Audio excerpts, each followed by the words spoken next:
What's going on YouTube? This is SG1 Sports and you're watching our college football channel. Going to give you the projected records here for every team in the ACC. We did a few of these teams, did videos for them, but I wanted to fill in the gaps here, show you the projections for all of the other teams in the conference. We've done the SEC, we've done the Big Ten. If you missed those videos, go back and check them out. Let's get right into it. And we start with the Actually, we're going to look back at last year's projections first. So we're going to start with the ACC Atlantic Division, see how close the projections were from last season. And again, these are not my predictions. It's simply the projections that I do. If you haven't seen the other videos, I just take each game on the schedule and assign a percentage and then kind of average that out. It's kind of a rough estimate of what to expect from each team, but not an actual prediction. Clemson, that was the big, that was the team that was off here in the Atlantic. Everyone expected them to do their normal thing. They were just 9-3. If you take it, if you change that projection a little bit, just drop them to 10-2 and raise a couple other teams up a little bit, that's going to make this much more accurate. Outside of Clemson, projections were pretty accurate for the Atlantic Division. Missed them, obviously, by 3 games. NC State just missed them by 2. They did perform better than their projection. Boston College missed them by a game. They were just under their projection. Wake Forest, they were better than their projection by a couple of games. So NC State and Wake Forest, those are kind of the surprise teams out of the Atlantic Division. Florida State under their projection, projected to go 6-6. They were just 5-7. Louisville and Syracuse both were exactly what they were projected to be. So now let's look ahead to 2022. Syracuse down there at the bottom once again. They're projected to go just 4-8. And if you missed the other videos, just to be clear here, we're really looking at that overall record. I may have made some adjustments to the conference records just to make all the games come out right. But when I did the projection, it was based off of all 12 games, not dividing it up between the conference games and the non-conference games. So really, we're just looking at that overall record. And Syracuse expected to go just 4-8. So if they do better than that, it'll be a successful season according to these projections. Ahead of them is Louisville at 6-6. They are projected to make it to a bowl game this year. This is kind of a team I've got an eye on to possibly be a sleeper team, possibly be a sneaky good team this year. They've got a lot coming back. They added some players in the transfer portal. I don't know how good they're going to be, but I think that they have a chance to maybe be one of those surprise teams, maybe do better than 6-6. Ahead of them, we have Boston College at 7-5 overall. 4-4 in the conference. Again, not looking too much at those conference records, but it's just to give you an idea of what they would look like. 7-5 overall. That would be a pretty good year for Boston College. I think that would, that's pretty accurate to what I'm expecting for this team. Then we have Florida State also at 7-5, 4-4 in the conference, making it to a bowl game by a couple of games. That would be a big win for Florida State. Based off of these projections, it would kind of have them splitting the LSU and Florida non-conference games. If they're able to do that, if they can split those 2 games, I think 7-5 is definitely possible for them. And then at number 3 in the conference, or in the division, NC State going 8-4 overall, also 4-4 in the conference. So another good year for the Wolfpack. And then Wake Forest all the way up at 9-3. And I'll go ahead and tell you, with Wake Forest and NC State, these 2 teams were in the same tier. So that means any common opponents had the exact same percentage with these 2 teams. They were treated the exact same in that same tier.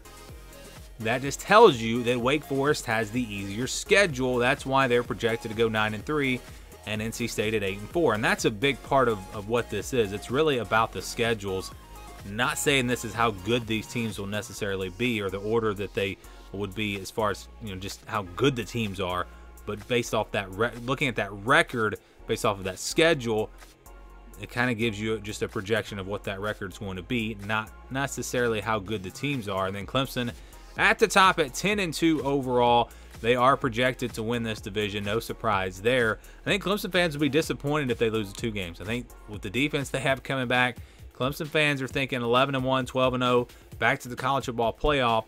But the odds would tell you, based off of their schedule, that they would lose a couple of games, and it would be a 10-2 year for Clemson, and that would probably keep them out of the college football playoff. Now let's go to the Coastal Division, and you see the projections here were pretty good, except for that team at the top. So the team that was projected to win the Atlantic, the team that was projected to win the Coastal, both of those were the biggest misses. North Carolina projected to go 9-3. They were just 6-6. Just talked about Clemson a second ago.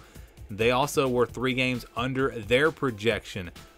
The top teams, yeah, we missed them bad, or the projection missed. I did too. I was pretty high on both of those teams, so I'll go ahead and admit it. I missed the mark with North Carolina and Clemson.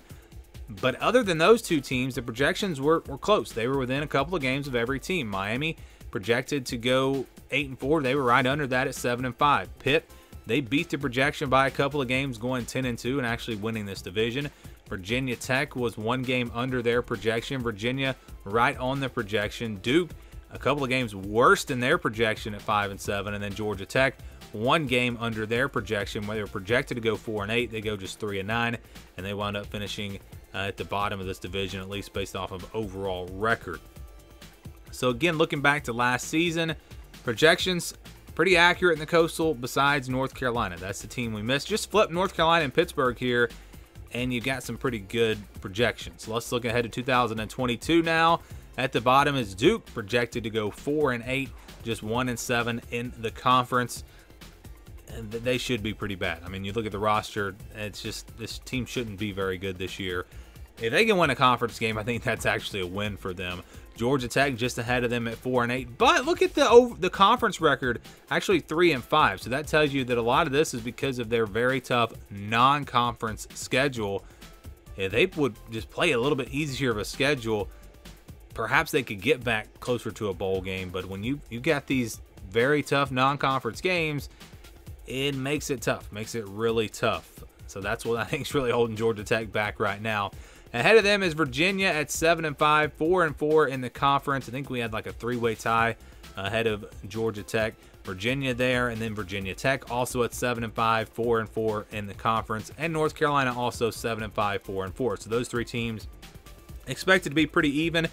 And their schedules are pretty even. I did have them all in that same tier. North Carolina, Virginia Tech, and Virginia all in that tier.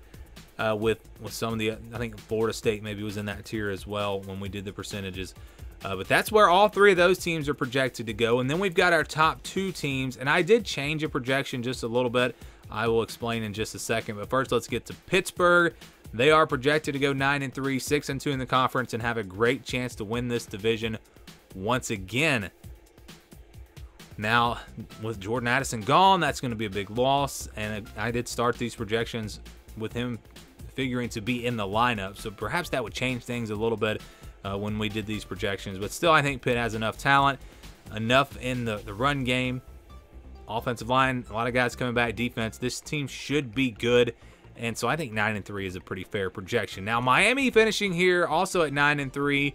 I had them at number 1 because they do get Pitt at home. If there's a 2-way tie, I go with home field advantage. If you watch the Miami video, they were actually projected to go 8-4 in that video.